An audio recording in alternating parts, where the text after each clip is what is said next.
नमस्कार, स्वागत है आप सभी का आपके पसंदीदा प्लेटफॉर्म द ऑफिसर एकेडमी पर। आप सभी के बीच में मैं डॉक्टर जितेंद्र पांडे। जुड़ जाइए आप सब लोग, आज के सेशन को स्टार्ट करते हैं। आप सभी लोग बड़ी संख्या में जुड़ भी गए हैं, सभी का बहुत बहुत स्वागत है। जो लोग जुड़ गए हमारे साथ वो वीडियो को लाइक कर लेंगे और अपने सहपाठी मित्रों तक शेयर कर लेंगे। अगले 1 घंटे तक आप सभी हमारे साथ बने रहिएगा। हम बात करेंगे 1 घंटे में 30 से 35 प्रश्नों की बात करेंगे, जो कि प्रत्येक प्रश्न आपकी परीक्षा के दृष्टिकोण से महत्वपूर्ण है। यह क्लास उन सभी विद्यार्थियों के लिए आवश्यक और उपयोगी है जो कि बिहार शिक्षक भर्ती 4.0 की तैयारी कर रहे हैं। बिहार शिक्षक भर्ती 4.0 की तैयारी कर रहे हैं और ऐसे में ये कक्षा आप सभी के लिए बहुत ही ज्यादा उपयोगी है। अगले 1 घंटे तक आप सभी हमारे साथ बने रहिएगा।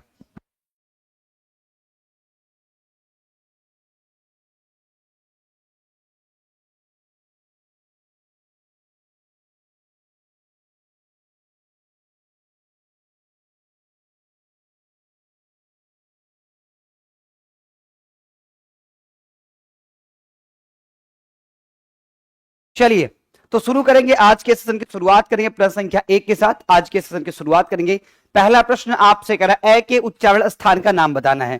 क्या करना है, आपको एक शब्द दिया गया है, एक वर्ण दिया गया, माफ कीजिए एक वर्ण दिया गया है। और क्योंकि अब हिंदी का शिक्षक हूं तो मुझे इस बात का विशेष ध्यान रखना पड़ेगा कि कहां पर शब्द कहना है, कहां पर वर्ण कहना है। ऐसे थोड़ी ना करना है कि लिखना दूध है और मात्रा लगा देंगे, लघु उकी लगा देंगे, है ना।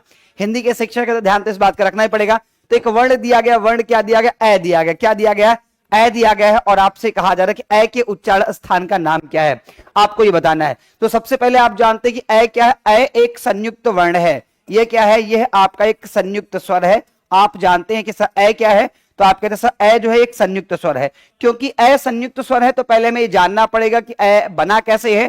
तो आप तुरंत कहेंगे सर ए जो बना है वो आपका किससे बना है, आ और ई से बना है। आ दीर्घ आ और ए के साथ, माफ कीजिएगा, आ और ए के साथ आपका ए बना हुआ है। आ और ए के साथ आपका ए बना हुआ है। आप ध्यान रखिएगा, आपको बताना है कि इसमें उच्चार स्थान क्या हो, तो इसका उच्चार स्थान में आपका कंठ तालव्य हो जाएगा। क्या हो जाएगा, कंठ तालव्य। यहां आपका उच्चार स्थान में क्यों बन जाएगा, क्योंकि आप जानते हैं कि सर आ का जो उच्चार स्थान वो आपका कंठ होता है और ए जो है इसमें भी आपका कंठ और तालु होता है। तो ए बनेगा तो ऑब्वियसली वो भी उसका उच्चार स्थान भी वही भी कंठ तालव्य होगा। तो आपका ये सर डी विकल्प आपका सही हो जाएगा। क्या हो जाएगा, पहले का सही उत्तर आपका डी विकल्प बनेगा। 1 नंबर का सही उत्तर आपका डी विकल्प होगा। अगले प्रश्न की बात करेंगे, कह रहे इनमें से अर्धविराम का चिन्ह कौन सा है। तो चिन्हों के विषय में लगातार आप सभी को बताया जाता है, लगातार आप सभी को चिन्ह के विषय में बताया जाता है और आप इनको पहचानने भी लगे होंगे। अच्छा एक बात बताइए मुझे, सेशन समाप्त होते होते आप बताइएगा, सभी लोग सोच करके बताइएगा। मेरा ये मानना है कि हम लोग ये एक एक क्वेश्चन हर टॉपिक से करने वाले में लगभग 32 से 35 वीडियोस कर चुके हैं। हम लगभग 32 से 35 वीडियो कर चुके हैं। अब मेरी इच्छा ये कहती है कि आने वाले दिनों में हम टॉपिक वाइज करा दें। जैसे हिंदी में 32 से 35 टॉपिक या 35 से 40 टॉपिक आपको देखने को मिलेंगे। तो मेरा विचार ये कि एक दिन में एक टॉपिक के कम से कम 50 क्वेश्चन, एक टॉपिक लोग लेकर के, एक टॉपिक से लेकर के कम से कम 50 क्वेश्चन करवा दें। यानी कि अगर हम कल का दिन रखें, उदाहरण के लिए मान लीजिए, तो हमारा ये कहना कि 20 फरवरी को हम वर्णमाला के टॉपिक से, कहां से, 20 फरवरी को हम वर्णमाला से 50 क्वेश्चन आपको करा दें। ऐसे ही भी 21 फरवरी को 50 क्वेश्चन किसी और टॉपिक से करा दें। तो मेरा ये मानना है कि अगले 30-35 एपिसोड जो है हम टॉपिक वाइज आप सबको करा दें, जिसमें आप जानते हैं कि शुक्रवार और शनिवार को तो हम साहित्य के प्रश्न कराएंगे ही कराएंगे। सोमवार से लेकर और बृहस्पतिवार तक हम आपको टॉपिक वाइज करा दें।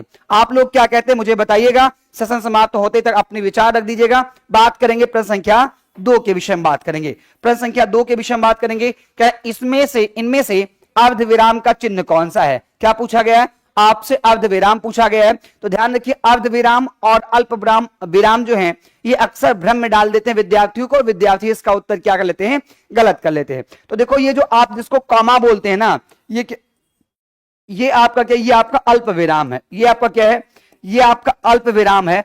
अल्प का मतलब आधे से भी कम आपको रुकना है। अल्प विराम का मतलब क्या है, अल्प विराम का मतलब कि आपको आधे से भी कम रुकना है, आधे से भी कम रुकना है।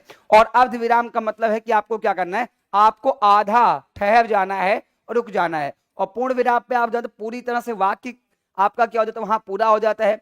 विचारों के तार क्या हो जाते हैं, विचारों के तार टूट जाते हैं, वाक्य पूरा हो जाता है, वहां क्या लगाते हैं, पूर्ण विराम लगाते हैं। ये जो सी आपको दिख रहा है ये आपका क्या है, यह आपका क्या है, विस्मयादि बोधक चिन्ह है। कैसा चिन्ह है, यह आपका विस्मयादि बोधक का चिन्ह है। और आप जानते हैं कि जहां पर कहीं विस्मय होता है, हम अपनी इच्छा को व्यक्त करते हैं, वहां पर हम इस वाले चिन्ह का प्रयोग करते हैं। नीचे आपको दिख रहा होगा इन्वर्टेड कामा, जिसको बोलते उद्धरण चिन्ह बोलते हैं। इसको क्या बोलते हैं? उद्धरण चिन्ह बोलते हैं। ये आपका क्या है? ये आपका उद्धरण चिन्ह है। और उद्धरण चिन्ह कब लगता है? जब किसी की बात को सीधा सीधा कोट किया जाता है, किसी के स्टेटमेंट को कहा जाता है, तो इस प्रकार की चीजों को हम क्या बोलते हैं? इस प्रकार की चीजों को हम उद्धरण चिन्ह बोलते हैं। क्या बोलते हैं? उद्धरण चिन्ह बोलते हैं। तो प्रश्न संख्या 2 का सही उत्तर क्या होगा? आपका बी विकल्प हो जाएगा। 2 नंबर प्रश्न का सही उत्तर आपका बी विकल्प हो जाएगा, क्योंकि आपको अर्धविराम के विषय में पूछा गया था। अब बात करेंगे प्रश्न संख्या 3 की। 3 कह रहा है कि निम्नलिखित शब्दों में से वर्तनी की दृष्टि से कौन सा शब्द अशुद्ध है? ध्यान दीजिए, आपको बताना है कि जो वर्तनी दी गई है 4 शब्दों की, इसमें से शब्द कौन सा है जिसकी वर्तनी अशुद्ध दी गई है? ठीक है ना, जिसकी वर्तनी क्या दी गई है? जिसकी वर्तनी अशुद्ध दी गई है। अब पहला प्रश्न देखो, पुष्पांजलि लिखा गया। क्या लिखा गया है? पुष्पांजलि लिखा गया है। दूसरे में लिखा गया निरापराध लिखा गया है। और तीसरे में लिखा गया आपका भास्कर लिखा गया है। चौथे में आपको उज्जवल लिखा गया है। बताना है आपको कि किसकी वर्तनी क्या है? किसकी वर्तनी क्या है? अशुद्ध है। किसकी वर्तनी अशुद्ध है, आपको यह बताना है प्रश्न संख्या 3 के अंतर्गत। तो भाई उत्तर सभी के आने चाहिए, और मैं देखता हूं किन के उत्तर आने लगे। कुछ विद्यार्थी उत्तर भी, विजय कुमार, शुभम, अमृता, रिया, पिंकी, अमरेंद्र, काफी सारे शिवानी, काफी सारे विद्यार्थी उत्तर भी कर रहे हैं, शांति हैं, आयांश, राधा, बहुत सारे विद्यार्थी उत्तर भी कर, बड़ी तेजी के साथ उत्तर कर रहे हैं। कुछ विद्यार्थी बी बता रहे हैं और कुछ विद्यार्थी क्या बता रहे हैं? सी बता रहे हैं। पर मैं आपको बता दूं कि इसका जो सही उत्तर होगा वो आपका क्या होगा? बी विकल्प है। बी विकल्प है, जो कि निरापराध गलत लिखा गया है। निरापराध गलत लिखा गया है। कैसे गलत लिखा गया? ध्यान रखिएगा, ये आपका निरपराध होता है। क्या होता है? निरपराध होता है। निरपराध होता है, ये ध्यान रखिएगा। ये आपका सही होगा, ये आपका गलत होगा। अब सोच लो कि अगर आप हिंदी की क्लास कर रहे हो बच्चे, तो हिंदी की क्लास में एक एक मात्रा महत्वपूर्ण है। क्या? एक एक मात्रा महत्वपूर्ण है कि कहां लगाना है, कैसे लगाना है। हमारे विद्यार्थी समझ रहे होंगे कि ऑफलाइन क्लास में भी जब हम लिखवाते हैं, नोट्स बनवाते हैं, तो हम कॉपी चेक करते रहते हैं। हम बच्चों कॉपी देखते रहते हैं और ये बता देते हैं कि आपने कहां पर गलती की है, कहां पे कौन सी मात्रा लगनी होती है। ध्यान रखिएगा, जब भी हिंदी की क्लास में आप होंगे, हिंदी आप पढ़ रहे होंगे, पढ़ा रहे होंगे, लिख रहे होंगे, तो एक एक मात्रा महत्वपूर्ण है। बस देखो, इस निरपराध और इस निरापराध में एक मात्रा का अंतर है। यहां पर हमने अ की मात्रा लगाया है, यहां पे हमने मात्रा नहीं लगाया है। हमने कहा ये सही लिखा गया, ये गलत लिखा गया है, और एक प्रश्न आपका ऐसे बन जाता है। तो मात्राओं को कभी आप हल्के में नहीं लीजिएगा, ठीक है? नहीं पता चल लिखना था दूध बड़ा की मात्रा लगाना था, आपने छोटा की मात्रा लगा दिया है, ये ध्यान रखिएगा। तो यहाँ पे क्या हो जाएगा? निम्नलिखित शब्दों में वर्तनी की दृष्टि से कौन सा शब्द अशुद्ध है? तो बताइएगा सर ये अशुद्ध लिखा गया है। भास्कर आपका शुद्ध लिखा गया, उज्जवल आपका शुद्ध लिखा गया है, पुष्पांजलि भी शुद्ध लिखा गया, यही आपका अशुद्ध लिखा गया था और यही आपको चुनना था। तो बताइएगा 3 नंबर प्रश्न का सही उत्तर आपका बी विकल्प हो जाएगा। चौथा प्रश्न आपसे कह रहे हैं महौषध शब्द का संधि विच्छेद क्या होगा? क्या पूछा गया है? पूछा गया महौषध, महौषध, महौषध शब्द का संधि विच्छेद कीजिए। महाधन औषध, महाधन औषधि, महाधन औषधि, महाधन औषधि। तो मैं आपको बता दूं, जब भी संधि विच्छेद की बात की जाएगी तो संधि विच्छेद का मतलब होता है कि संधि के शब्द को अलग अलग करना। क्या होता है? संधि के शब्दों को अगर अलग अलग कर दिया जाए, संधि के शब्दों को अलग अलग अगर कर दिया जाए, तो वही क्या कहलाता है? वही आपका संधि विच्छेद कहलाता है। और ध्यान रखिएगा, संधि में क्या होता है? संधि में दो समीपवर्ती वर्ण होते हैं और दोनों समीपवर्ती वर्ण आपस में क्या मिल जाते हैं? दोनों समीपवर्ती वर्ण जो हैं वह आपस में जुड़ जाते हैं। जब समीपवर्ती वर्ण आपस में जुड़ जाते हैं, मिल जाते हैं, तो वहां संधि बन जाता है, मेल हो जाता है। अगर परिभाषा पूछा जाए तो हम कहते हैं दो समीपवर्ती वर्णों के मेल से जो विकार या परिवर्तन उत्पन्न होता है उसे हम क्या कहते हैं? उसे हम संधि कहते हैं। क्या?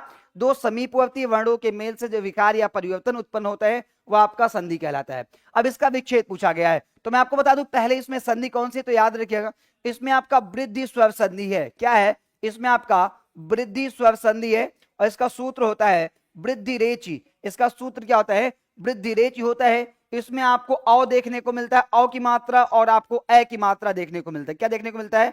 औ की मात्रा और ए की मात्रा। और आपका जो सही उत्तर हो जाएगा प्रश्न संख्या 4 का, वो आपका महाधन औषध हो जाएगा। क्या हो जाएगा?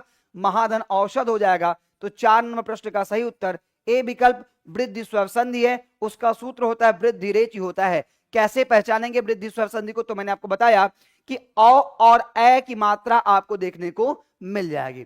बड़े सारे विद्यार्थी इसमें सी विकल्प भी कर रहे थे, तो मैं आपको बता दूं भैया अगर औषधि होता पीछे ना, जैसे महौषधि लिखा होता, तब आप इस वाले को चुनते, क्योंकि औषधि नहीं लिखा गया, केवल औषध लिखा गया है, तो आप ए विकल्प को चुन लेंगे। चलिए अगले प्रश्न की बात करेंगे। 5 नंबर कह रहा है देव जो महान है यह किस समास का उदाहरण है? देव जो महान है, देव जो महान है यह किस समास का उदाहरण है? अव्ययी भाव का है, कर्मधारय का है, बहुव्रीहि का है, या तत्पुरुष समास का उदाहरण है? आपको बताना है प्रश्न संख्या 5 में। अव्ययी भाव समास का पहला पद प्रधान होता है। क्या होता है? पहला पद आपका प्रधान होता है। पहला पद प्रधान होता है, अव्यय होता है, या यूं कह लें कि उपसर्ग होता है और अव्यय की भांति कार्य करता है, तो वहां पर अव्ययी भाव समास बनता है। कर्मधारय में हम कहते हैं विशेषण विशेष से संबंध होता है। क्या होता है? विशेषण और विशेष से संबंध होता है।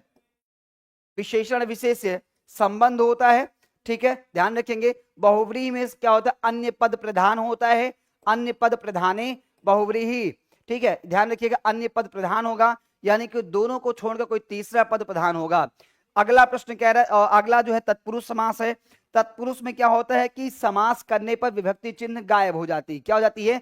विभक्ति चिन्ह इसमें गायब हो जाती है। विभक्ति चिन्ह जो है वो आपकी गायब हो जाती है। अब बड़े सारे विद्यार्थी उत्तर कर रहे हैं। कोई कह रहा है कि सर इसमें जो है, कोई कह रहा है कि सर महादेव में, कुछ लोग कह रहे हैं बहुव्रीहि है, कुछ लोग कह रहे हैं कर्मधारय है। बच्चे ध्यान रखिएगा, महादेव में जो है ना, देव जो महान है, देखो यहां पर महादेव नहीं लिखा गया है, यहां पर महादेव नहीं लिखा गया है, जो विग्रह लिखा गया उस विग्रह के आधार पे आपका उत्तर बनेगा कि गुरुजी ये आपका कर्मधारय समास है। क्या है?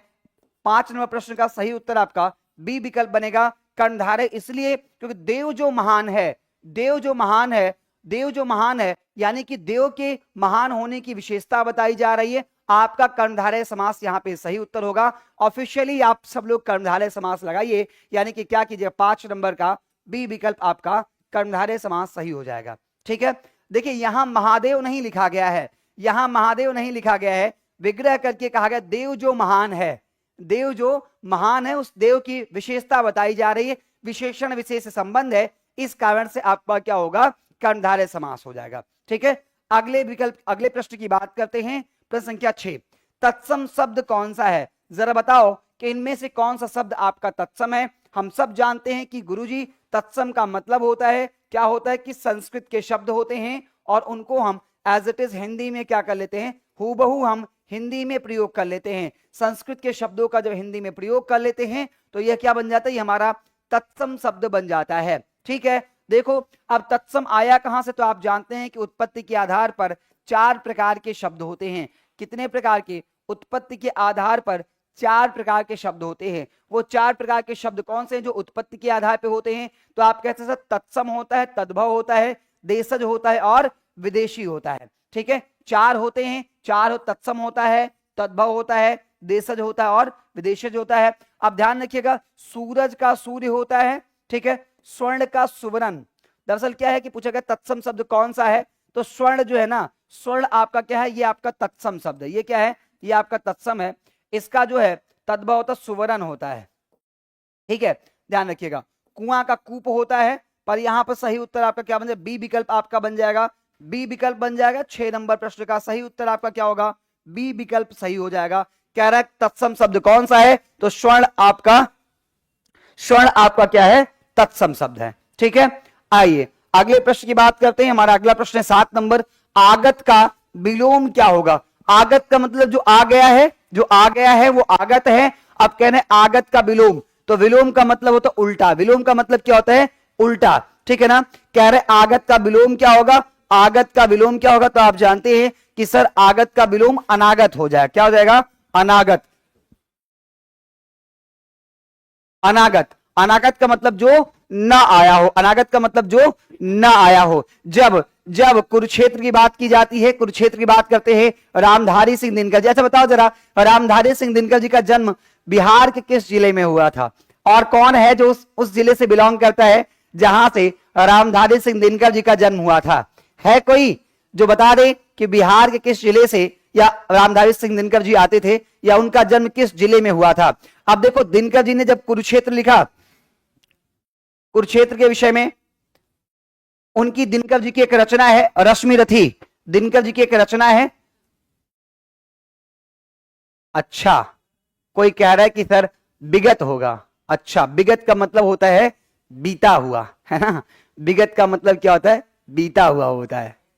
ठीक है बेटा, विनीता मिश्रा, विगत का मतलब बीता हुआ। और यहां आगत का मतलब आया हुआ, अनागत का मतलब जो नहीं आया है। गत और अनागत काल देख, याद है कि नहीं याद है? जब रश्मिरथी के तृतीय सर्ग का वर्णन करते हैं रामधारी सिंह दिनकर जी, और वहां पर भगवान श्री कृष्ण के प्रस्ताव को जब दुर्योधन अस्वीकार कर देता है, तब उसे ललकारते हुए भगवान श्री कृष्ण कहते हैं कि गत और अनागत काल देख, गत और अनागत काल देख। ठीक है, जो बीत गया वो काल भी देख, जो बीत गया वो समय भी देख ले, मेरे पास है, मैं दिखा देता हूं। और जो अभी नहीं बीता वो भी देख, गत और अनागत काल देख, मुझमें सारा ब्रह्मांड देख। याद आया?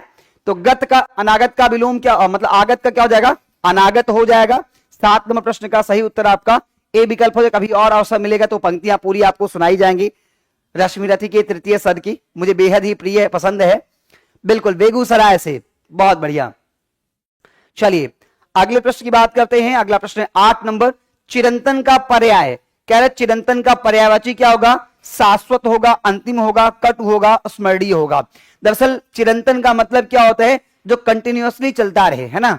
चिरंतन का मतलब क्या है? जो अनवरत चलता रहे। अब आपको क्या बताना, उसका आपको पर्याय बताना है। तो चिरंतन का जब आप पर्याय ढूंढने जाइएगा तो केवल और केवल आपको क्या मिलेगा? शाश्वत मिलेगा। क्या मिलेगा? शाश्वत मिलेगा। तो कहिएगा सर 8 नंबर प्रश्न का सही उत्तर क्या होगा? 8 नंबर प्रश्न का सही उत्तर आपका ए विकल्प हो जाएगा। क्या हो जाएगा? 8 नंबर प्रश्न का सही उत्तर आपका ए विकल्प हो जाएगा। 8 नंबर प्रश्न का सही उत्तर आपका ए विकल्प हो जाएगा। ठीक है, चलिए अच्छा बताइए, अगर हम कल से हम टॉपिक वाइज, अगर हम कल से टॉपिक वाइज क्वेश्चन कराएं तो पहला कौन सा टॉपिक आपको लगता है कि पहला कौन सा टॉपिक होना चाहिए जिससे संबंधित, पहला कौन सा पाठ प्रकरण होना चाहिए जिससे संबंधित प्रश्न कल कराए जाएं? जरा एक बार सब लोग मुझे बताओ कि कौन सा प्रकरण कल चुना जाए, पहला क्या चुना जाए? क्या वर्णमाला से ही कराया जाए या कोई और प्रकरण लेकर के कल हम लोग टॉपिक वाइज जब शुरू करेंगे अपने अभ्यास की श्रृंखला को, तो पहला टॉपिक कौन सा आप चाहते हैं जिसके प्रश्न कल आपको करा दिए जाए? बताइए, सबसे पहले कौन सा टॉपिक, सबसे पहले कौन सा टॉपिक जो है कराया जाए? क्या वर्णमाला से ही शुरू किया जाए या फिर कुछ और रखा जाए? सभी लोग अभी तो भाई वर्णमाला ही कह रहे हैं। क्या बात है भाई, वर्णमाला। एक कोई कह रहा है कि सर अमरेंद्र प्रताप बाहुबली कह रहे हैं कि सर जो है समाज से कराइए, संधि भी आ गए अब तो, ऐसे तब तो हो चुका।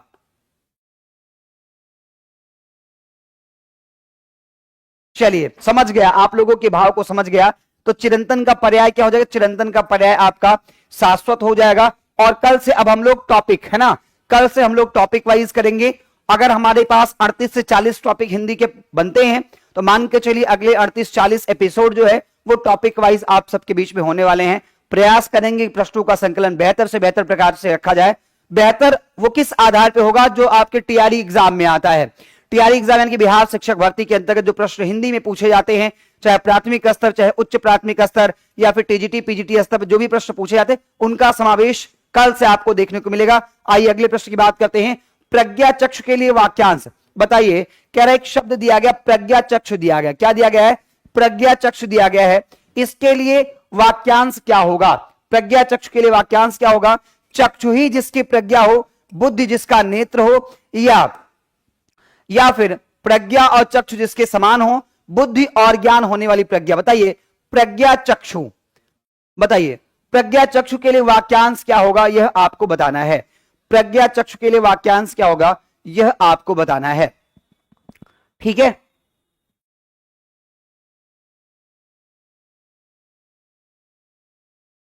बताइए प्रश्न संख्या 9 का सही उत्तर करना। प्रज्ञा चक्षु एक शब्द दिया गया है और इसके लिए आपको पूरा का पूरा वाक्यांश बताना है। तो देखो प्रज्ञा चक्षु का, प्रज्ञा का मतलब बुद्धि होता है। प्रज्ञा का मतलब क्या होता है? प्रज्ञा का मतलब होता है बुद्धि होता है। प्रज्ञा का मतलब क्या है? प्रज्ञा का अर्थ बुद्धि होता है और चक्षु का मतलब होता है नेत्र। तो बुद्धि जिसके नेत्र हो, जिसकी बुद्धि नेत्र हो, अपनी बुद्धि के आधार पर सारी चीजों को देखता है, सुनना समझता है, तो वो आपका बुद्धि जिसका नेत्र हो। यानी कि 9 नंबर प्रश्न का सही उत्तर आपको बी विकल्प करना था। क्या करना था? प्रश्न संख्या 9 का सही उत्तर आपको बी विकल्प करना था। और मैं देख पा रहा हूं आप लोगों के उत्तर बहुत ही ज्यादा वेरी कर रहे हैं, कोई सी बता रहा है, कोई डी बता रहा है, पर ऐसा नहीं कीजिए, ठीक है। सही उत्तर आपका क्या होगा? सही उत्तर यहाँ पे आपका बी विकल्प बन जाएगा। आइए अगले प्रश्न की बात करेंगे। 10 नंबर, स्वर्ग पृथ्वी सूर्य किस शब्द के अनेकार्थी हैं? क्या दिया गया है? स्वर्ग दिया गया, पृथ्वी दिया गया, सूर्य दिया गया है, ये सब किस शब्द के अनेकार्थी हैं? एक विकल्प में आपको गोचर दिया गया है, गोचर दिया गया है, गो दिया गया, खेचर दिया गया है और सचराचर दिया गया है। यह आपको बताना है। ऐसा ही एक प्रश्न हमने पहले भी आप सबको कराया था, एक ऐसा ही प्रश्न हमने अभी हाल फिलहाल के दिनों में कराया था, तो मुझे पूरा विश्वास है कि इस प्रश्न का उत्तर आप लोग बिल्कुल सही करेंगे। प्रश्न संख्या 10 का, स्वर्ग पृथ्वी सूर्य ये सब किस शब्द के अनेकार्थी हैं? ये किसके अनेकार्थी हैं? एक कह रहा है गोचर है, गो है, खेचर है और सचराचर है। तो आप सब बताएंगे सर ये गो का अर्थ है, किसका है? गो का अनेकार्थी शब्द है। 10 नंबर का सही उत्तर आपका बी विकल्प बन जाएगा। कोई विद्यार्थी कह रहा है सर साहित्य वाले प्रश्न कराइए। कल की क्लास में तो मैं आपको बता दूं कि शुक्रवार, सप्ताह में 2 दिन, एक आपका शुक्रवार और एक आपका शनिवार, ये 2 दिन हमने साहित्य की क्लास के लिए संजो रखा है, निर्धारित कर रखा है। तो आज अभी क्या है? आज अभी बुधवार है। जब शुक्रवार आएगा तो उस दिन 2 बजे से 3 बजे तक धुआंधार साहित्य के प्रश्नों की हम चर्चा करेंगे, खूब ढेर सारे साहित्य को सीखने का प्रयास करेंगे और फिर शनिवार को भी ऐसा करेंगे, तो बिल्कुल भी परेशान नहीं हो। चलिए अगले प्रश्न की बात करेंगे। प्रश्न कह रहा है, अगला प्रश्न करें उसके पहले आपको बता दें कि टेस्ट सीरीज चल रही बिहार शिक्षक भर्ती 4.0 के लिए टेस्ट सीरीज हमारे कई सारे सेंटर पे चल रही है, आप उसको ज्वाइन कर सकते हैं। ठीक। 11 नंबर कह रहा है ऐसे शब्द जो उच्चारण और वर्तनी की दृष्टि से समान हो पर व्युत्पत्ति, जिनकी व्युत्पत्ति तथा अर्थ की दृष्टि से भिन्न हो, वे क्या कहलाते हैं? क्या वो पर्यायवाची शब्द कहलाते हैं, समरूप या समोच्चारित शब्द कहलाते हैं, विपर्याय या विलोम शब्द कहलाते हैं? उपयुक्त में से कोई नहीं। ध्यान से पढ़िए, ऐसे शब्द जो उच्चारण और वर्तनी की दृष्टि से समान हो। कैसे समान हो? उच्चारण और वर्तनी की दृष्टि से क्या हो? समान हो। ठीक। क्योंकि भाई जाहिर सी बात है, वर्तनी समान है तो उच्चारण भी समान होगा। अगर वर्तनी समान है तो उच्चारण भी क्या होगा? समान होगा। लेकिन कह रहे कि व्युत्पत्ति और अर्थ उनका अलग अलग है। अब ऐसे ही शब्दों को आप क्या कहेंगे? क्या उनको पर्यायवाची कहेंगे? तो आप कहेंगे सर नहीं सर, पर्यायवाची में कहां समान उच्चारण होता है? पर्यायवाची तो जैसे हमने कहा भानु भास्कर कहा, तो भानु का उच्चारण अलग है, भास्कर का उच्चारण अलग है, तो ये तो पर्यायवाची है। हमने कहा दिन और रात, तो सर इसमें भी पर्यायवाची या विलोम में भी आपको तो समान दिखेगा नहीं, तो बनेगा क्या? वो बनेगा समरूप या समोच्चारित शब्द। क्या बनेगा? समरूप या समोच्चारित शब्द जिनकी वर्तनी और उच्चारण समान होता है, लेकिन व्युत्पत्ति और अर्थ के आधार पर वो क्या होते हैं? व्युत्पत्ति और अर्थ के आधार पर वे अलग अलग होते हैं। तो ऐसे में याद रखिएगा प्रश्न संख्या 11 का जो सही उत्तर हो जाएगा वो आपका बी विकल्प हो जाएगा। 12 नंबर प्रश्न की बात करें, पुष्कर का अर्थ बताना है। क्या करना है? पुष्कर का आपको अर्थ बताना है। एक विकल्प दिया गया कि कोई नदी का नाम है पुष्कर। कह रहे हैं मूषक का मतलब चूहा होता है, मूस या चूहा जिसको हम लोग बोलते हैं। हमारे यहाँ चूहे को मूस कहा जाता है। हमारी क्षेत्रीय बोली जो है उसमें हम क्या कहते हैं? हम उसको मूस कहते हैं। तो कह रहा है ये पुष्कर का अर्थ बताना है। नदी का नाम है या मूषक है या किसी ट्रेन का नाम? पुष्पक एक्सप्रेस भी तो एक होती है, पुष्पक एक्सप्रेस शायद मुंबई से चलती है ना, पुष्पक एक्सप्रेस एक है, तो क्या उसका नाम है? या फिर पुष्पक का अर्थ सरोवर होता है? क्या होता है आपको बताना है। 12 नंबर प्रश्न का उत्तर बताना है। तो आप सब लोग सही सही उत्तर कहेंगे और बताएंगे सर जो आपको दिया गया पुष्कर, इस पुष्कर का अर्थ होता है सरोवर। क्या होता है? सरोवर होता है। और सरोवर का अर्थ क्या होता है? सरोवर का अर्थ होता है तालाब होता है। क्या होता है? तालाब होता है। क्या होता है? तालाब होता है। ऐसे में 12 नंबर प्रश्न का उत्तर आपका चौथा विकल्प सही हो जाएगा। 12 का सही उत्तर आपका चौथा हो जाएगा। ठीक है, क्लियर है सभी को? चलिए फिर हम लोग अगले प्रश्न की ओर बात करते हैं। सरोवर, पुष्कर का मतलब सरोवर और सरोवर का मतलब तालाब होता है। अपमान शब्द का समभिन्नार्थक क्या है? अपमान शब्द का समभिन्नार्थक क्या है यह बताना है। क्या निरादर होता है, आज होता है, जिससे तुलना हो? पहला तो ध्यान रखिए, जिससे तुलना होती है ना वो उपमान कहलाता है। वो क्या कहलाता है? उपमान कहलाता है। जिससे तुलना होती है वह उपमान कहलाता है, जिसकी तुलना होती है वह उपमेय कहलाता है। ये ध्यान रखिएगा। फिर यह भी ध्यान रखिएगा जब उपमा की बात करेंगे तो उसमें आपको वाचक शब्द भी देखने को मिलते हैं और साधारण धर्म भी आपको देखने को मिलता है। तो वाचक शब्द मुंह से कहते हैं जिस शब्द की सहायता से तुलना की जाए वह आपका वाचक शब्द है। और ध्यान रखिएगा जिस गुण या विशेषता के आधार पर तुलना की जाए वह आपका साधारण गुण या धर्म कहलाता है। लेकिन यहां आपसे पूछा गया अपमान शब्द का सम्मिन्नार्थक क्या होगा, तो अपमान का मतलब निरादर करना, क्या निरादर करना। 13 नंबर प्रश्न का सही उत्तर क्या था, ए विकल्प। जैसे देखो भारतीय राजनीति में कहते लोग कहते हैं कि कांग्रेस मोदी जी को खूब गरियाती रही, कांग्रेस मोदी जी को खूब गरियाती रही, ये लोगों का कहना, मैं नहीं कह रहा हूं, मैं लोगों की बात को कोट कर रहा हूं, बाकी मेरा किसी के प्रति कोई टिप्पणी नहीं है, कोई विशेष नहीं है, मैं राजनीति का उदाहरण नहीं दे रहा हूं, मैं लोगों की बात बता रहा हूं आपको समझाने के लिए कि लोग कहते रहे कि कांग्रेस जो है मोदी जी को गाली देती रही और मोदी जी उस गाली को अपने लिए क्या बनाते रहे, उस गाली को अपने लिए जो है वरदान बनाते रहे और 3 बार जो है प्रधानमंत्री बन चुके हैं, 3 बार प्रधानमंत्री शपथ ले चुके हैं। तो ऐसे समाज में बहुत सारे लोग ऐसे मिलेंगे जो अच्छा काम करने वाले को नाना प्रकार के शब्दों की सहायता से गाली गलौज का काम करेंगे, उनकी भर्त्सना करने का काम करेंगे। लेकिन समाज में अगर कोई आपकी भर्त्सना कर रहा है ना, और कोई विशेष वर्ग, कुछ सिलेक्टेड पर्सन, कुछ चुनिंदा लोग अगर आपकी आलोचना कर रहे हैं, तो निश्चित रूप से आप सही दिशा में जा रहे हैं और बिल्कुल सही काम कर रहे हैं, और दूसरे लोगों के लिए समस्या की बात है, इसीलिए वो लोग आगे बढ़ करके आपकी आलोचना कर रहे हैं, ये भी ध्यान रखिएगा आप, ठीक है। तो यहां निरादर की बात है। लोग क्या करते हैं, लोग आलोचना करने में कई बार ऐसे शब्दों का प्रयोग कर लेते जो नहीं करना चाहिए, लेकिन ये उनकी मानसिकता को बताता है कि वो अंदर से बिल्कुल कमजोर, टूटे हुए, बुज़दिल इंसान है जो दूसरों की आलोचना इस निरादर भाव के साथ करते हैं। लेकिन अपमान का क्या होता है, अपमान का जो सम्मानार्थक होगा वो आपका निरादर हो जाएगा। 13 का सही उत्तर आपका ए विकल्प हो जाएगा।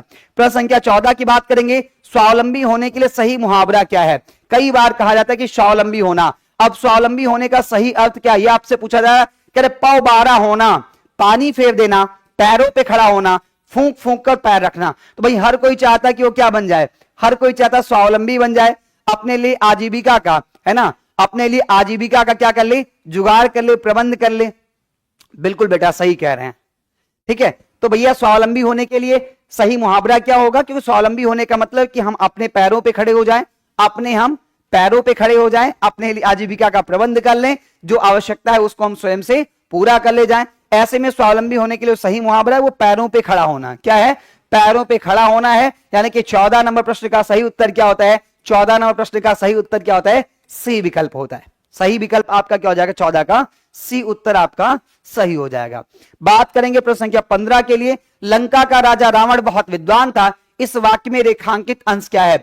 तो मुझे लगता है कि लंका का राजा, इसको रेखांकित कर दीजिए और आप बताइए कि लंका का राजा रावण बहुत विद्वान था, इस वाक्य में रेखांकित अंश क्या है। विशेषण पदबंध है, क्रिया विशेषण पदबंध है, संज्ञा पदबंध है या सर्वनाम पदबंध है, आप ये बताइए। अच्छा पदबंध क्या होता है, तो एक लाइन में अगर मैं आपको बताऊं तो पदबंध का मतलब होता है कि जिस विषय वस्तु के संदर्भ में बाकी के पद का प्रयोग किया जा रहा है वो आपके पदबंध बन जाएंगे, ठीक है ना।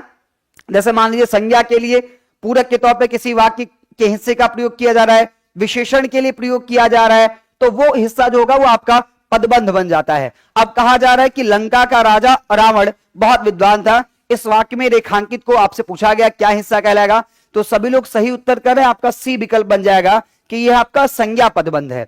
क्या है, संज्ञा पदबंध है। कैसे संज्ञा पदबंध है जरा इसको समझ लीजिए। देखो बात किसकी की जा रही, बात तो मुख्यतः रावण की जानी थी, और रावण क्या है, आप जानते कि रावण क्या है, रावण संज्ञा शब्द है, रावण क्या है, संज्ञा शब्द है, ठीक है। अब जो लिखा गया लंका का राजा, ये किसके लिए लिखा गया है, ये रावण के लिए लिखा गया।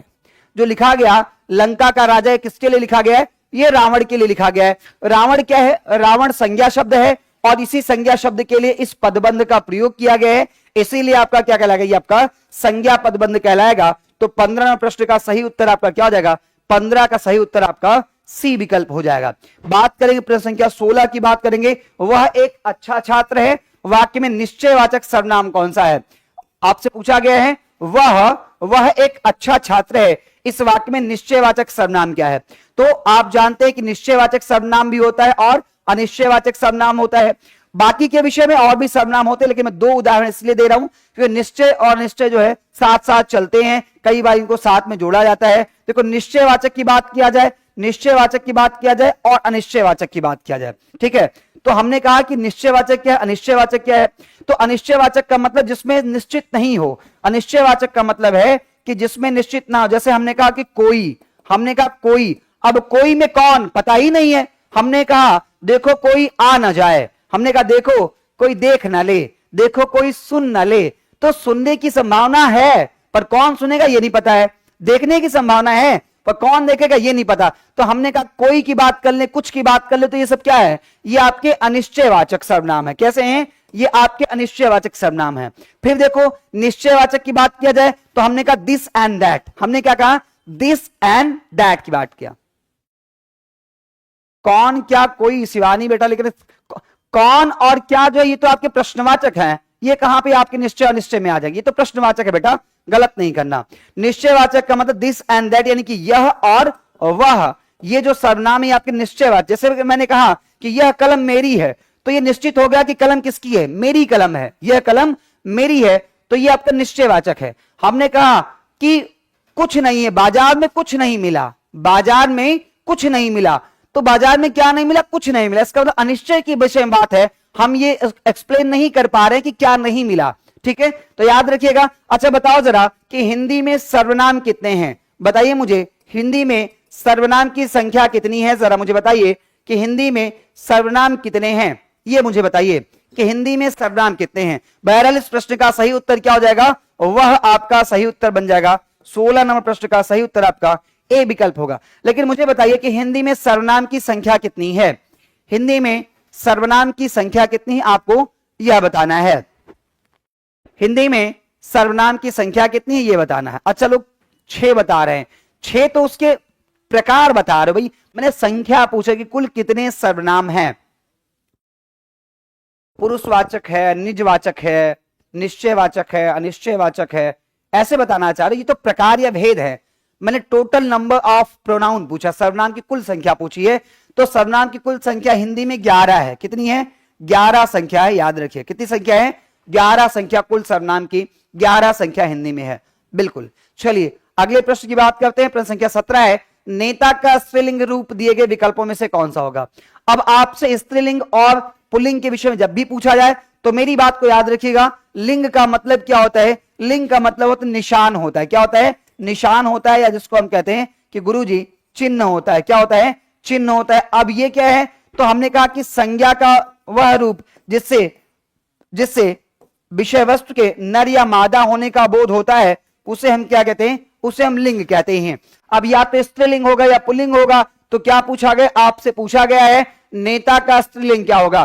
तो नेता का, जैसे मान लीजिए कोई महिला है और वो भी नेता है, तो उसके लिए भी नेता कह देते हैं कि फलानी पार्टी के नेता ये कुमारी ये देवी, तो वहां पे आप गलती करते हैं, क्योंकि नेता शब्द जो है ना ये आपका पुल्लिंग है। नेता क्या है, ये आपका पुल्लिंग शब्द है, और इसका जो स्त्रीलिंग नेत्री होता है। क्या होता है, नेत्री होता है, ध्यान रखिएगा। तो ऐसे में 17 नंबर प्रश्न का सही उत्तर क्या होना है, आपका ए विकल्प होना है। ठीक है, क्या होना है, ए विकल्प आपका होना है। नेता का स्त्रीलिंग क्या होगा, नेत्री हो जाएगा, ए विकल्प आपका सही हो जाएगा 17 नंबर का। ठीक है, चलिए अगले प्रश्न की बात कर लें। जिन लोगों ने अभी तक वीडियो को लाइक नहीं किया है वो वीडियो को प्राथमिकता में लाइक कर लेंगे, आगे बढ़ेंगे। कल से हम लोग टॉपिक वाइज प्रश्नों को देखेंगे। क्या देखेंगे, कल से हम लोग टॉपिक वाइज प्रश्नों को देखेंगे, एक एक टॉपिक को क्लियर करते चलेंगे। चलिए अगले प्रश्न की बात करें। पुस्तक रखी है और वाक्य में वचन, कौन सा वचन है, आप देखो जरा ध्यान दीजिएगा। वचन का मतलब संख्या होता है। क्या होता है, वचन का मतलब संख्या होता है। संख्या शब्द का वह रूप जिससे विषय वस्तु का संख्या का बोध होता है, वो क्या कहलाता है, वचन कहलाता है।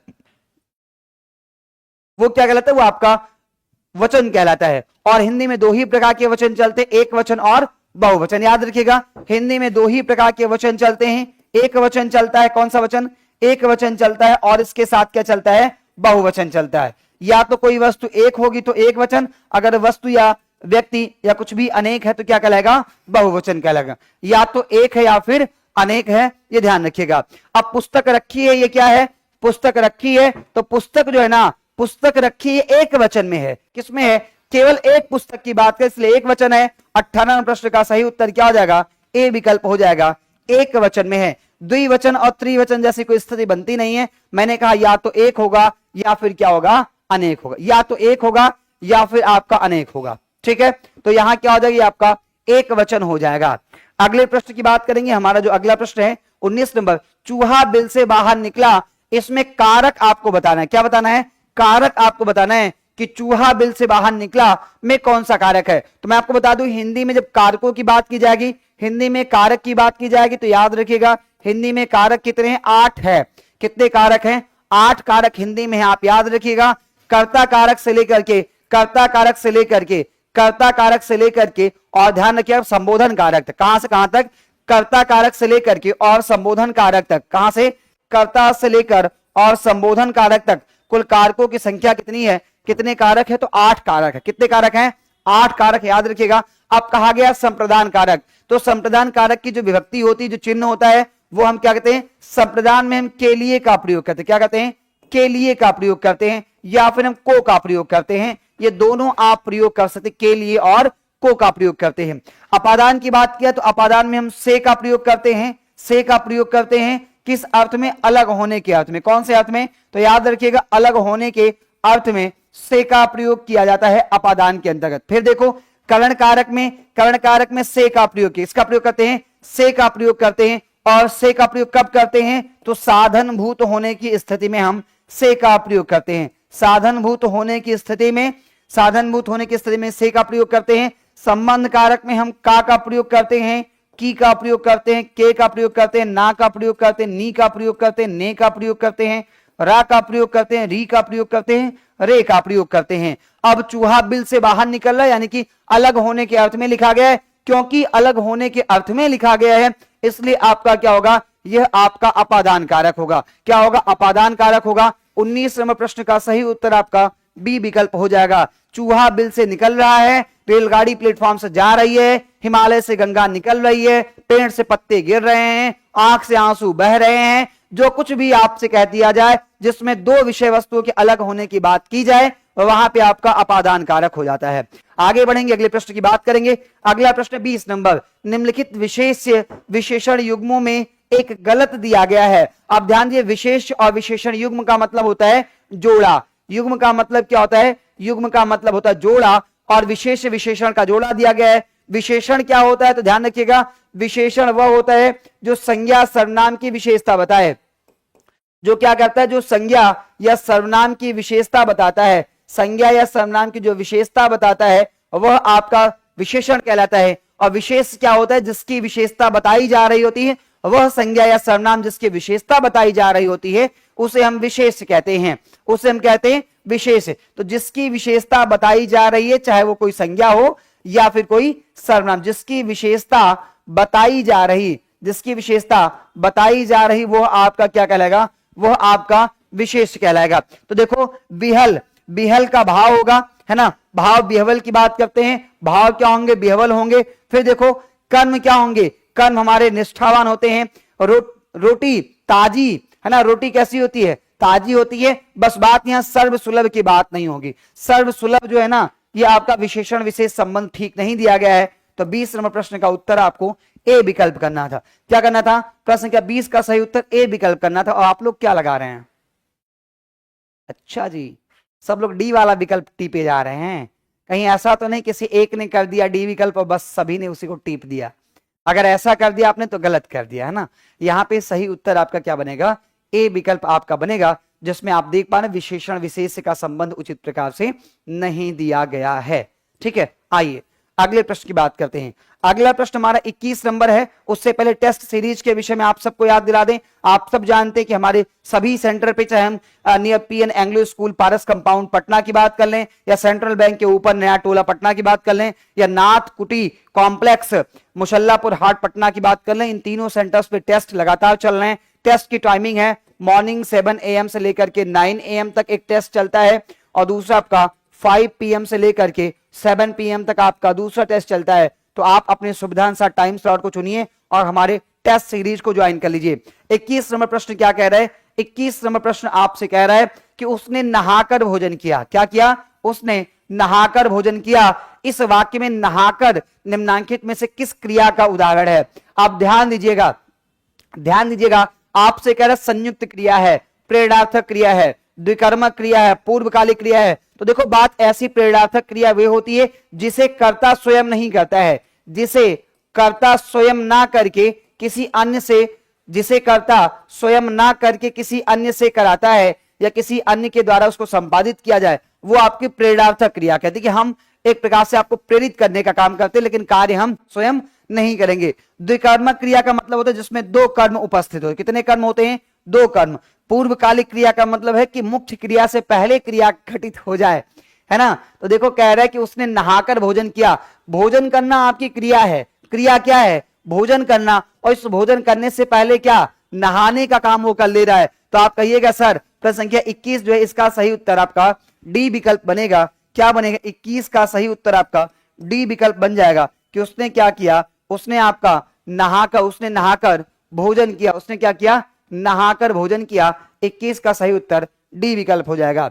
22 नंबर, निम्नलिखित वाक्यों में से पूर्ण वर्तमान काल को स्पष्ट कीजिए। क्या करना है? पूर्ण वर्तमान काल को स्पष्ट करना है। अब आप जानते हैं कि हिंदी व्याकरण में काल का मतलब क्या होता है?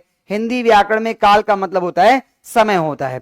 हिंदी व्याकरण में काल का मतलब क्या होता है? तो हिंदी व्याकरण में काल का मतलब होता है समय। और आप जानते हैं कि समय कितने प्रकार से? 3 प्रकार से। ठीक है, समय कितने प्रकार से? 3 प्रकार से। भूतकाल, वर्तमान काल और भविष्य काल। क्या क्या होता है? भूत होता है, वर्तमान होता है, और क्या होता है? और आपका भविष्य होता है। किसी बच्चे ने कमेंट किया है सर लैंग्वेज हिंदी और इंग्लिश का भी टेस्ट लिया कीजिए। बाबू शायद आपको पता नहीं, आपने कोई टेस्ट दिया नहीं है। जो बच्चे टेस्ट दे रहे हैं वो कमेंट करके बताएंगे कि हर एक टेस्ट में आपको लैंग्वेज यानी कि जो क्वालिफाइंग सब्जेक्ट में आपको लैंग्वेज देना होता है 30 नंबर में हिंदी इंग्लिश, वो भी आपको फुल लेंथ टेस्ट का मतलब ही यही है कि पूरे के पूरे 150 प्रश्न आपको दिए जा रहे हैं। जैसे उदाहरण के लिए मैं पीआरटी की बात कर लूं तो पीआरटी में पूरे के पूरे 150 प्रश्न आपको दिए जा रहे हैं, जिसमें से 30 नंबर आपका क्वालिफाइंग वाला और 120 आपका मेन स्ट्रीम के जो क्वेश्चन है। तो टेस्ट तो पूरा ही आपको दिया जा रहा है। तो पहले आप टेस्ट को ज्वाइन कर लीजिए, अटेम्प्ट कर लीजिए, फिर आपका सुझाव सिरोधार्य होगा अगर नहीं होगा ऐसा तो, है ना। लेकिन आप जब टेस्ट देंगे तो आप कहेंगे नहीं सर यहां तो हिंदी इंग्लिश जो क्वालिफाइंग है उसके भी क्वेश्चन हमें देखने को मिलते हैं ना। चलिए, तो कह रहा है 22 निम्नलिखित वाक्यों में पूर्ण वर्तमान काल को स्पष्ट कीजिए। अब हमारे पढ़ने का समय हो गया है, वह घूमने जा रहा है, वह पढ़ रहा था, मैं बाहर जाऊंगी। 22 नंबर प्रश्न का उत्तर करना है कि सर सही उत्तर क्या होगा। बिल्कुल, भूतकाल के 6 भेद, वर्तमान के 5 और भविष्य के 3। बहुत बढ़िया, बताइएगा प्रश्न संख्या 22 का सही उत्तर क्या होगा। पूर्ण वर्तमान काल मतलब ऐसा काल, ऐसा वाक्य जो कि खत्म हो चुका है लेकिन आज ही के हिस्से में, आज ही के समय में, आज ही के दिन में वो कार्य क्या हो चुका है? खत्म हो चुका है।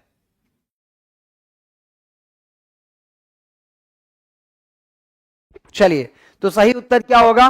देखो कोई कह रहा है कि वह घूमने जा रहा है। भैया ये पूर्ण कहां हुआ है? अभी तो जा रहा है ना, वो तो कंटिन्यूअस में है। कहां पे है? कंटिन्यूअस में है भाई। अभी क्यों आप उसको पूर्ण मान ले रहे हो? नहीं भाई, ए विकल्प आपका होगा कि अब हमारे पढ़ने का समय हो गया। दैट मींस कि वो प्रोसेस क्या हो चुका है? समय आपका पूरा हो गया है। ठीक है ना। तो आप 22 नंबर प्रश्न का सही उत्तर ए विकल्प कीजिएगा कि समय पूरा हो गया है। और समय पूरा हुआ है इसका मतलब है कि पूर्ण वर्तमान में आप उसको देखेंगे। ए विकल्प आपका क्या होगा? सही होगा यहां पर। बिल्कुल।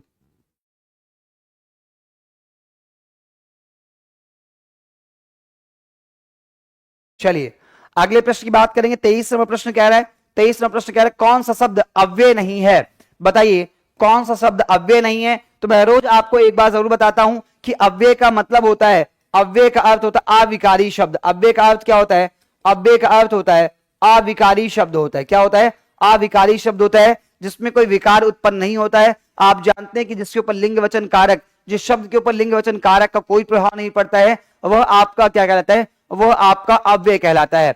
अब यहां देखिए कह रहे आज कल इधर किसे? तो देखिए आज पे कोई प्रभाव नहीं पड़ेगा। आज कल और इधर ये तीनों आपके क्या? तीनों आपके क्या? ये तीनों आपके अव्यय हैं।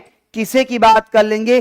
किसे, कौन, इस प्रकार से ये आपका विकारी है, इसका मतलब यह अव्यय नहीं है, यह आपका अव्यय नहीं है। तो 23 नंबर प्रश्न का उत्तर भी क्या बनेगा आपका?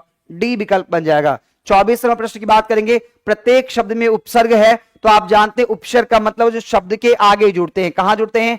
ये आपके शब्द के आगे जुड़ते हैं। कहां जुड़ते हैं? शब्द के आगे जुड़ते हैं, याद रखिएगा। और प्रत्येक में क्या है? प्रति उपसर्ग है। तो 24 प्रश्न का सही उत्तर आपका बी विकल्प होगा। आगे बढ़ लेते हैं 25। कृत प्रत्यय लगता है। अभी कल भी हमने कृत प्रत्यय का उदाहरण दिया था। आप जानते हैं कि प्रत्यय दो प्रकार के होते हैं, कृत प्रत्यय होता है और तद्धित प्रत्यय होता है। क्या होता है? कृत प्रत्यय और तद्धित प्रत्यय। तो आप जानते हैं कृत प्रत्यय जो है वो क्रिया के अंत में लगते हैं। कहां लगते हैं? क्रिया के अंत में लगते हैं। और कृत प्रत्यय लगने से जो शब्द बनते हैं वो आपके कृदंत कहलाते हैं। क्या कहलाते हैं? कृदंत कहलाते हैं। जो कृत प्रत्यय लगने शब्द बनेगा वो कृदंत कहलाएगा। तद्धित प्रत्यय लगने से अगर कोई शब्द बनेगा तो वह आपका तद्धितांत कहलाएगा। क्या कहलाएगा? वह आपका तद्धितांत कहलाएगा। 25 नंबर प्रश्न का उत्तर आपका ए विकल्प सही है। बात करते 26 नंबर, सलमा घर जाती वाक्य कैसा वाक्य है? अगर सलमा घर जा रही है, सलमा घर जा रही, तो यह कैसा वाक्य है?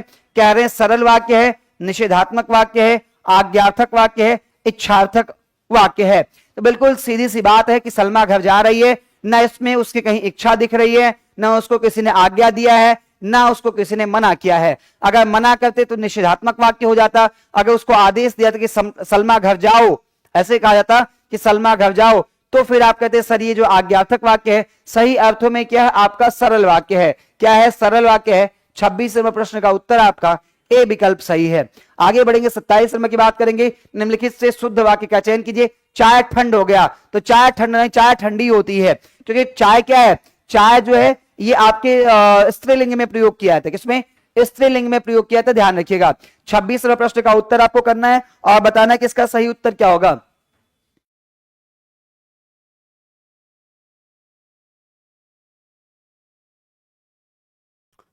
माफ कीजिए, 27वां प्रश्न है और 27वें प्रश्न का उत्तर आपको करना है। भूल से मैंने 26 बोल दिया था, आपको 27वां प्रश्न का उत्तर करना है। हलवा गरम गरम अच्छी लगती है। हलवा जो है ना, खाद्य पदार्थों में हलवा क्या है? आपका पुल्लिंग है, तो अच्छी नहीं लगेगी, अच्छा लगेगा, है ना। और अच्छा, हलवा गरम गरम अच्छी लगती है, ये दोनों गलत लिखा गया। अच्छी नहीं होगा, इसकी जगह पे अच्छा होगा। और लगती नहीं, लगता होगा, क्योंकि ये क्या, ये आपका हलवा जो है पुल्लिंग है। पकने से पहले जामुन हरी होती है, तो पकने से पहले जामुन हरी होती है। जामुन जो है ना, जामुन जो है हरी होती नहीं है। जामुन क्या है? फल है। जामुन क्या है? फल है। जामुन क्या है? फल है ना, तो फिर ये तो पुल्लिंग बन जाएगा, तो इसका यह भी गलत लिखा गया। पेड़ लगाओ जीवन बचाओ, ये आपका शुद्ध लिखा गया है। ऐसे में 27 का सही उत्तर क्या है? आपका डी विकल्प हो जाएगा। 27 का सही उत्तर क्या है? आपका डी विकल्प है। अगले प्रश्न की बात करते हैं, 28 नंबर, पूर्वी हिंदी का विकास इनमें से किस अपभ्रंश से हुआ है? तो मैं पहले भी आपको बता चुका हूं, मैंने क्लास में क्वेश्चंस की स्पीड थोड़ी सी बढ़ा दी है, क्योंकि मैं चाहता हूं कि 30-32 प्रश्न कम से कम कर लिया जाए, ठीक है, इस वजह से। हाँ देखो, कह रहा है पूर्वी हिंदी का विकास इनमें से किस अपभ्रंश में हुआ है? तो पूर्वी हिंदी का जो विकास हो वो अर्धमागधी में हुआ। किसमें हुआ है? अर्धमागधी में हुआ है। ऐसे में 28 का सही उत्तर क्या होगा? 28 का सही उत्तर आपका डी विकल्प हो जाएगा, माफ कीजिए बी विकल्प हो जाएगा। अब अर्धमागधी में 3 बोलियां प्रमुखता के साथ आती हैं, हमने कल भी इसका उल्लेख किया था। अर्धमागधी में 3 बोलियां प्रमुखता के साथ आती है। क्या आता? एक तो हमारी अवधि आती है। क्या आती है? एक तो हमारी अवधि आती है, बाकी दो आप लोग बता दो, है ना। अर्धमागधी से हुआ है इसका विकास, मैंने कहा इसमें एक तो हमारी अवधि आती है, बाकी दो आप बता दो। कल भी बीते सेशन में भी हमने इसके विषय में आपको बताया था। तो अवधि आएगी, न केवल अवधि आएगी बल्कि क्या आएगी? आपकी बघेली आएगी। क्या आएगी? बघेली आएगी। और क्या आएगी? छत्तीसगढ़ी आएगी। क्या आएगी? छत्तीसगढ़ी आएगी। पूर्वी हिंदी के अंतर्गत आपका ये आएगा, ठीक है। बिहारी हिंदी की बात कर ले सर, बिहारी हिंदी में बता दो क्या क्या आता है? भोजपुरी आता है। क्या आता है? बिहारी हिंदी। बिहारी हिंदी की बात करेंगे तो भोजपुरी आता है, मगही आता है। क्या आता है? भोजपुरी आता है, मगही आता है और मैथिली आता है। ये आप ध्यान रखेंगे। चलिए 28 का सही उत्तर आपका क्या हो जाएगा? बी विकल्प हो जाएगा। भाई भूल बस यहां पर हमने डी लिख दिया। 28 का सही उत्तर आपका बी विकल्प होगा। अगले प्रश्न पर आते हैं। अगला प्रश्न है, संघ की राजभाषा हिंदी और लिपि देवनागरी होगी, यह संविधान के किस अनुच्छेद में वर्णित है? तो 3 आर्टिकल नंबर 343 में, यानी कि 29 नंबर प्रश्न का सही उत्तर आपका ए विकल्प हो जाए। क्या? 29 का सही उत्तर आपका ए विकल्प हो जाएगा।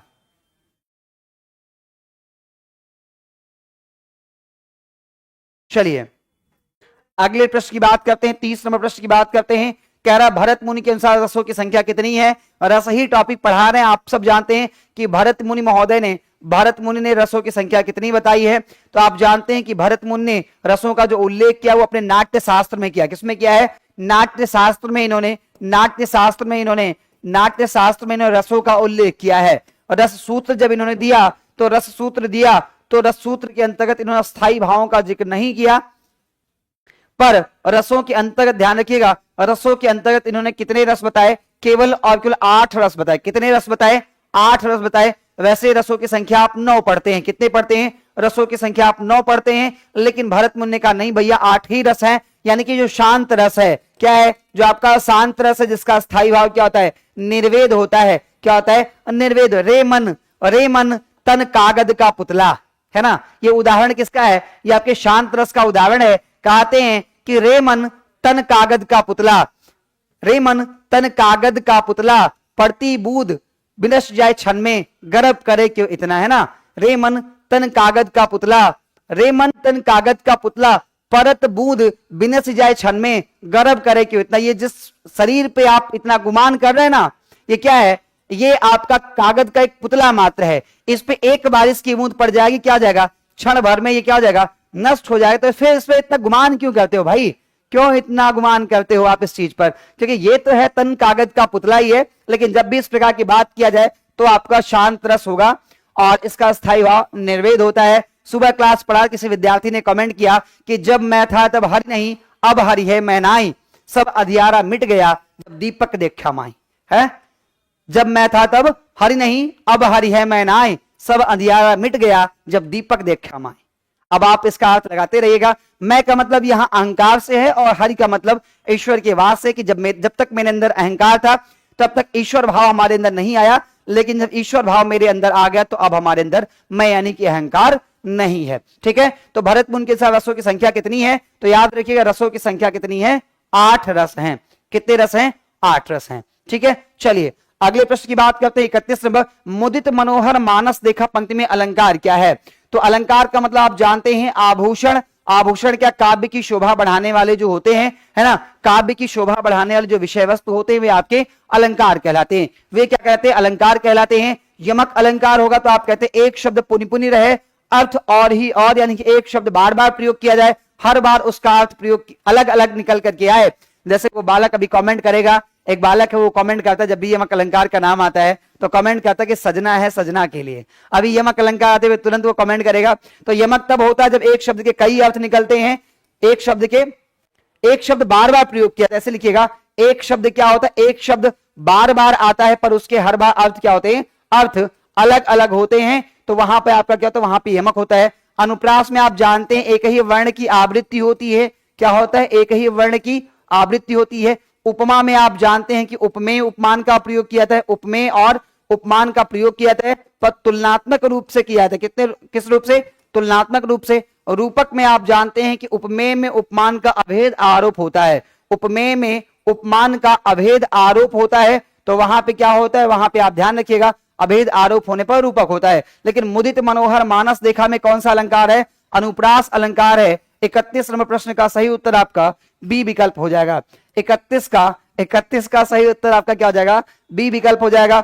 32 नंबर प्रश्न और आज का आखिरी प्रश्न है। आज का आखिरी प्रश्न है, आपसे कह रहा है कि मंगल करण कलि मन मल हरिन तुलसी कथा रघुनाथ की उपयुक्त पंक्ति में कौन सा छंद है? मंगल करण कलि मल हरनि तुलसी कथा रघुनाथ की।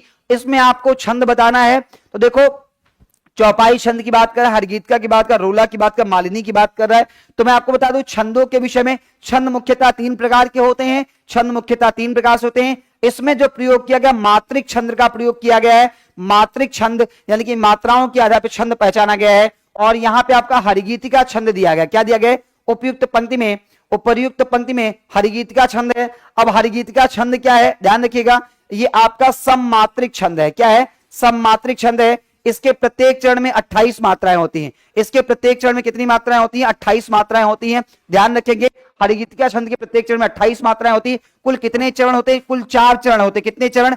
4 चरण होते हैं। 28 मात्राओं वाले चरण होते हैं। 28 मात्राओं वाले कुल मिलाकर 4 चरण होते हैं हरिगीतिका के अंतर्गत, याद रखिएगा। आज के सेशन को यहीं पे समाप्त करेंगे। कल हमारी आपकी फिर से मुलाकात होगी। जब कल हमारी आपकी फिर से मुलाकात होगी तो हम नए कलेवर में नए ढंग से आपके बीच में आने की कोशिश करेंगे। मतलब ये है कि हम टॉपिक वाइज प्रश्नों को संकलित करके कल मिलते हैं। तब तक अपना स्नेह सहयोग बनाए रखिए। आज के लिए हम इतना ही रखते हैं। स्वस्थ रहिए, व्यस्त रहिए, मस्त रहिए, और हाँ, काम वो कीजिए जो सामने वाला परेशान रहे, है ना। अगर आपकी खुशी में वो परेशान होता है तो आप खुश रहिए, मुस्कुराते रहिए, दुनिया परेशान रहेगी आपके पीछे। आज के लिए इतना ही, नमस्कार।